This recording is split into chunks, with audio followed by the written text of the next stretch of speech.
आच्छा जोंहा क'क्राझार जिल्ला बर' थुनलाइ आफादनि 52थि बोसोरसालिया जथुम्माखौ जोंनि बिसमुरि ओनसोलनि बासबारि गोजौ फरायसालियावहाय 20 आरो 21 डिसेम्बराव साननैनि हाबाफारि लानानै मोनसे मेहेरगोनाङै खुंफुंनो थाखाय लाहार फाहार जागासिनो दङ। दा बेवहाय जोङो गाबोनजों आरो समफोरजों बेवहाय माखासे गोग्लैसोनाय जे सोलोंथायाव गोग्लैसोनायनि थाखाय जिल्ला आफादा बेवहाय सेमिनारखौ मोजां जोंहा आलासि लेंबोनानै माखासे सोलोंथाइ जौगाथायनि थाखाय मोननै सावरायमेल लानाय जादों। बेवहाय जोंनि ओनसोलनि माखासे सात्र साथ्रिफोरजों लोगोसे गोरों गोरा मेलेमजिबि बिथांमोनखौ लानानै मोननै जोङो सावरायमेल लानाय जादों आरो बेवहाय बर' थुनलाइ आफादाव जौगानाय आरो बान्था मोनगिरि बिथांमोनखौ बाहाय बरायनाय जागोन आरो जोंहाबो गुदि बर' थुनलाइ आफादाव बर' बिजोंजों पास जानानै बांसिन नम्बर मोननाय फरायसानो रुंसारि साखिराम बरगयारि बिथांनि मुङै मोनसे बान्था बिलाइनाय जायो, बेखौबो लाफादों।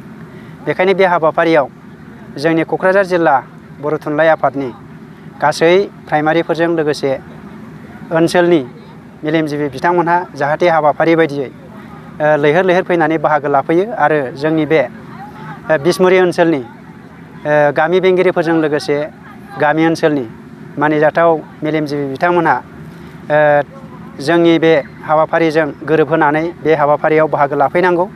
बेवहाय जोङो लेंहरनाय जादों आलासि महरै बर' थुनलाइ आफादनि मानजाथाव गाहाय नेहाथारि मानगोनां मुस्रि नीलकान्त गयारि बिथां आरो बेवहाय बाहागो लाफैगोन गाहाय आलासि हिसाबै जोंहा लेंहरनायनि अनगायै आरो बेखेवगिरि हिसाबै जोङो सानजा क'क्राझार जोंहा MLA लरेन्स इस्लारि मानाव गेदेर बिथाङा आलासि हिसाबै नुजाफैगोन आरो बेवहाय BTCनि EM सोलोंथाइ बिफाननि मानाव गेदेर मुस्रि रबिराम नार्जारि सारमोनहाबो बेवहाय बाहागो लाफैगोन। बेखायनो आङो आसा खालामदों दिनैसिमाव गाहाय लांगोनाजों लोगोसे जोंनि मेन पेन्डेल आरो फ्लेग हइस्ट खालामग्रा गासैबो रेडि जाजोब्बाय, संनाय खावनाय रेडि जाजोब्बाय। दा बेखायनो आङो रायजो राजाफोरखौ बा मानाव गेदेर बिथां आलासिमोनखौ समजों लोगोसे गोरोबनानै बाहागो लाफैनो थाखाय आङो गुरैयै खावलायहरनाय जाबाय। गोजोन्थों।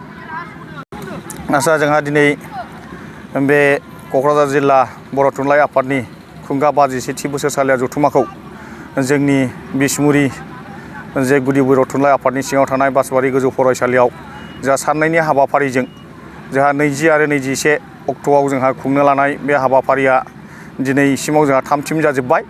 दा बेवहाय जोङो बानजाय आफादनि नेहाथारि आरो आफादगिरि जानानै जोंहा दिनै जोङो ओनसोलनि जानानै जोङो साफ्रोमबो रायजो राजाखौ जोङो खावलायनो सानदों।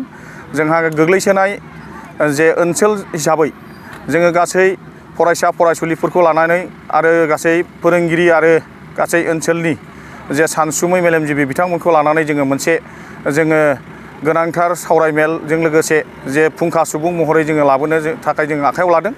दा साननैयाव जोंहा गाबोन जागोन जोङो थुनलाइयारि बादायलायनाय 20 अक्ट'खालि आरो 21 अक्ट'खालि जोङो गासै जे गेवलां मेल जानायनि सिगां जे SMCनि गासै आफादगिरि आरो नेहाथारि आरो गासै सोद्रोमा बिथांमोन मोनफ्रोमबो गामिनि आरो बेजों लोगोसे फरायसा फरायसुलिफोरखौ लानानै जोङो फुंखा सुबुंखौ लेंहरनाय जादों।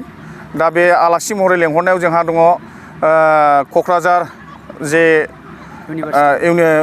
क'क्राझार इउनिभारसिटिनि जोंहा मानगोनां जे रेजिस्ट्रार जे डक्टर सुबुं दिमासा दैब्रां बिथां आरो बेजों लोगोसे जोंहा दङ क'क्राझार बिबिनि इन्जिनियारिं कलेजनि जे मा नाम जे बिथांमोनखौ जोंहा फुंखा सुबुं महरै जोङो हांख्रायनानै लाबोदों।